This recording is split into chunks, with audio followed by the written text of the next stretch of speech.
Compagnons, chers compatriotes, à travers cette vidéo, je souhaite vous faire un retour de la réunion qui s'est tenue aujourd'hui à Saint-Christelier-en-Blaye avec l'équipe des campagnes pour fixer la tonalité des régionales 2015 pour Debout la France dans le Sud-Ouest. Cette réunion marque vraiment un précédent parce qu'aujourd'hui je suis convaincu, mais vraiment convaincu, que nous avons tout ce qu'il faut pour rentrer à l'hôtel de région en janvier 2016. Nous ferons plus de 10%. C'est une certaine mouvement, nous avons donc une chance historique. Et cette chance, il faut que nous puissions la saisir. Le 18 juin dernier, à Bordeaux, avec Nicolas Dupont-Aignan, nous avons décidé d'axer la campagne autour de thématiques extrêmement fortes et qui sont au cœur de nos valeurs et au cœur des attentes des électeurs. La première, c'est l'exemplarité en public. C'est terminer le cumul des mandats qui va jusqu'au non-sens. C'est terminer, enfin, les affaires. Cet engagement, je l'ai pris, et nous l'avons pris, nous, équipe de campagne, et cet engagement sera appliqué. La deuxième chose, et c'est un engagement aussi extrêmement fort, c'est la sobriété. Il faut qu'on arrête de dépenser l'argent que l'on n'a pas. La sobriété, cela veut dire que l'argent de la région ira à la région et sera investi dans la région. Ça veut dire que l'argent de nos concitoyens qui est prélevé à travers l'impôt local servira aux investissements qui drainent de l'emploi en région. Le Sud-Ouest, premier exportateur de France de ronds-points, c'est terminé. L'argent ira pour créer de l'emploi durable.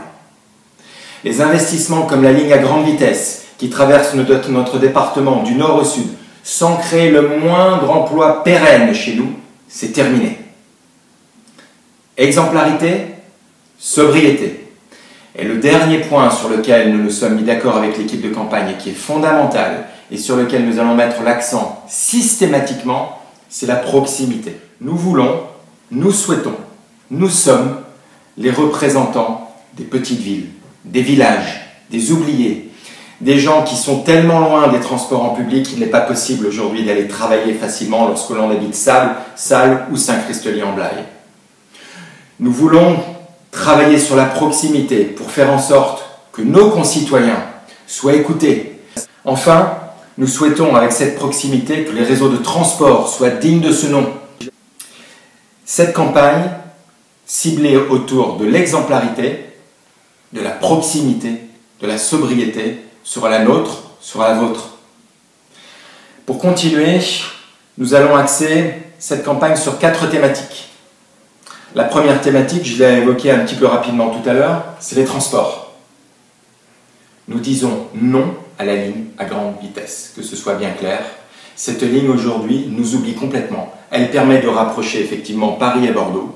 Mais quid des gares dans notre région qui permettront de desservir davantage les petites villes et les petits villages? Quid de l'argent aujourd'hui de la région qui sert à la construction de cette ligne? Ce projet titanesque doit être payé par l'État s'il doit avoir un avenir, et ce projet doit prendre en compte nos territoires. Ce projet doit créer de l'emploi local, et aujourd'hui ce n'est pas le cas, nous nous y opposons. Dans ce programme de transport, nous souhaitons une remise en état systématique des routes. Nous souhaitons une remise en état systématique des moyens de transport TER que l'on trouve dans la région. Deuxième point qui a été retenu, aujourd'hui, le Sud-Ouest est le premier exportateur français d'enfants. Il n'y a pas d'emploi dans le Sud-Ouest. Et lorsque l'on est un gamin de 18 ans à Libourne, à Agen, à Brive-la-Gaillarde, on part sur Paris pour trouver du boulot. Et ça, c'est inacceptable.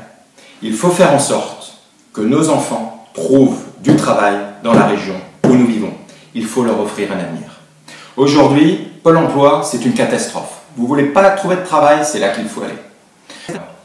Nous allons organiser un événement citoyen, un événement autour des métiers de l'artisanat, autour de la vie, autour de l'avenir, pour mettre en relation les gens qui travaillent avec ceux qui cherchent un emploi.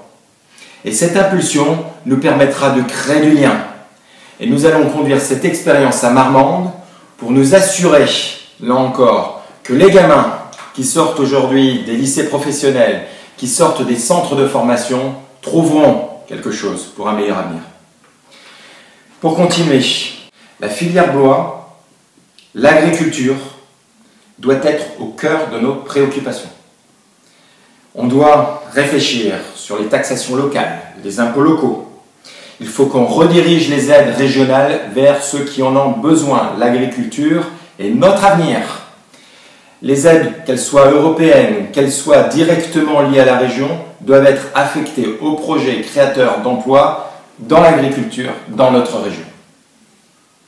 Nous conduirons dans ce domaine-là un certain nombre d'actions fortes, afin que on crée de l'emploi dans la région et surtout afin de supprimer ces filières économiques absurdes où l'on prélève du bois dans le sud-ouest, on le met en planche en Europe de l'Est et on récupère des meubles fabriqués ensuite avec notre bois, des meubles qui arrivent de Chine ou là encore de Pologne ou de République tchèque. Ceci est inadmissible.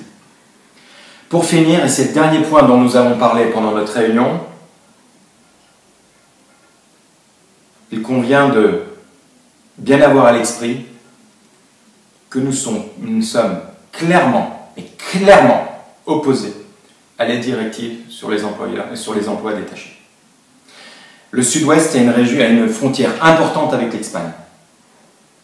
Nous n'acceptons pas que des emplois qui pourraient être donnés à des artisans français puissent être sous-traités à des entreprises étrangères. En conséquence, nous allons dès septembre conduire là aussi des actions fortes pour que tous les investissements de la région ou la région à la main permettent aux artisans et aux entreprises locales de se développer. L'argent de la région pour les infrastructures, pour l'habitat, pour l'éducation, doit servir les emplois dans la région. Il est hors de question, et nous nous en assurerons, il est hors de question que cet argent puisse servir à faire appel à des entreprises qui ne sont pas de chez nous. Vers vous, régulièrement, pour vous donner un état d'avancement des travaux que nous conduisons avec l'équipe de campagne et pour faire une synthèse de tout ce qui est réalisé dans l'ensemble des départements. En attendant, je vous remercie pour votre attention et j'ai envie de dire vive l'Aquitaine, vive le Limousin et vive le Poitou-Charentes. Merci.